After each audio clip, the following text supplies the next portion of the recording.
Good morning, everybody. How you doing? Shane here from the Brookings Home Team, powered by Century 21. Monday morning. Not too cold, but still cold. Still winter. Still winter, yeah. One more full week before Christmas and in the holiday season, so hopefully you guys are getting everything taken care of there. But we are at 8:15, which means it's Monday Morning Mortgage Tip. And I'm going to cry here a little bit for the last time.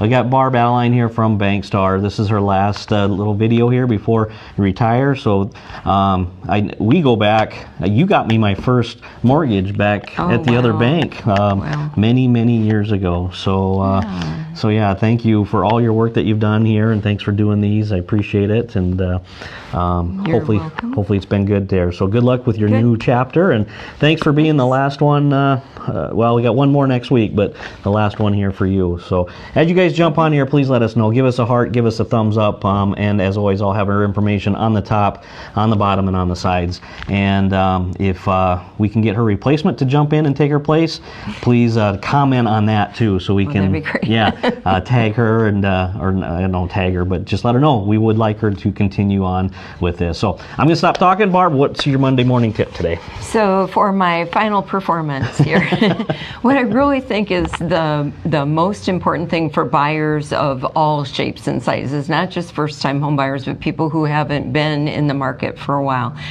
They have to be more prepared as a buyer on their own credit and income side than maybe they have been in the past. The rules get more difficult. The houses are selling faster when they come on the market, so you don't have time to go look and then maybe spend 2 weeks looking for your tax returns, and you'll get around to, because that house will be gone by the time you get ready.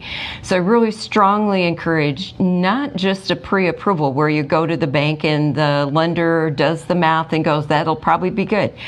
I would really encourage you to provide all your documentation and ask that to be underwritten so that you're credit approved. So that means as long as you don't quit your job or suddenly earn less money or buy a new pickup that's got a giant payment or something like that, as long as your debt and your income stay about the same, you know you're good. Now it's all about the house. When you find out you're ready to make your offer immediately, when you see that house, you know exactly what you can afford. You know you don't have to worry about it. It's just appraisals and paperwork and you'll be done. It's a much smoother process. All the bumps for you are out of the way at the very beginning.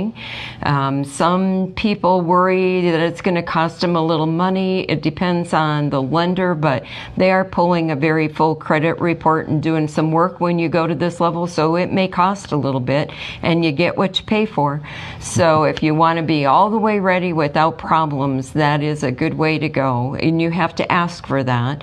Some things you're going to need to take along with when you meet with your lender. You'll want 2 months pay stubs. That's a different number, different amount of pay stubs, and be depending on how you get paid.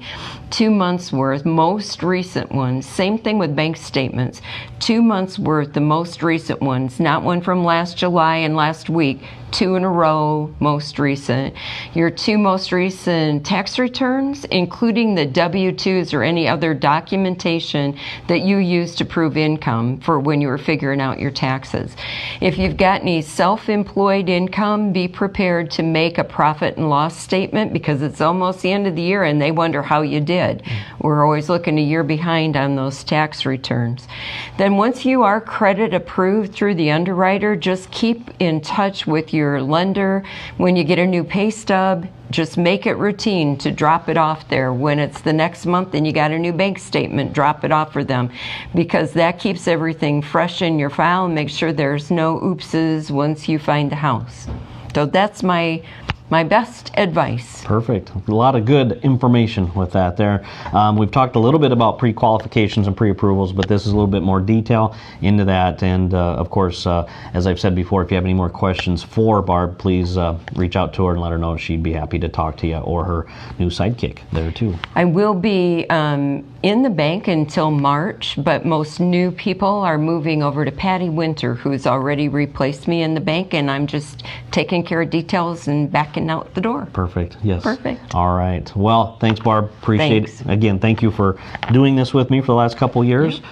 Greatly appreciate it. Good luck with your new chapter there, and some much needed R&R time. So, all right, guys, there it is. That's today's Monday morning mortgage tip. We'll be back again next Monday. Last one for the year, right before Christmas and the New Year. So we'll be talking with a lender at that point. But as always, you got questions for us, let us know. Drop them in the comments. Reach out to me however you want to. Be happy to answer them on the next episode. So thanks again for watching. Have a great week. Thanks, Merry Barb. Christmas. We'll see you later.